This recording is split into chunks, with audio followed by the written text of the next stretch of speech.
Let's see this question. Two block of mass m 3 kg and 2 kg are contact on horizontal table. A constant horizontal force 5 Newton is applied to block m as shown. There is a constant frictional force 2 Newton between the table and the block m, but no friction between the table and the first block. ठीक है, देखो यहाँ पे अगर हम बात करो क्या होगा, काइनेटिक फ्रिक्शन।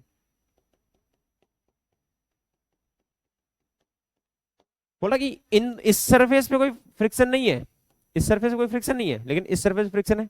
सिर्फ अब देखो फ्रिक्शन कहीं पे भी हो, यहाँ पे हो चाहे यहाँ पे हो, कहीं पे भी हो, वो फोर्स को कम तो करेगा। तो आगे लग रहा है 5 न्यूटन फ्रिक्शन लग रहा है, कितना 2 न्यूटन, तो आगे की तरफ पूरा नेट फोर्स था 5 न्यूटन, तो 5 माइनस 2 न्यूटन खा जाएगा, तो कितना न्यूटन बचेगा, 3 न्यूटन अब नेट फोर्स बचेगा इन दोनों ब्लॉक को चलाने के लिए। तो नेट फोर्स हो गया 3 न्यूटन। तो एक्सीलरेशन इक्वल टू होता है force, net force divided by total mass.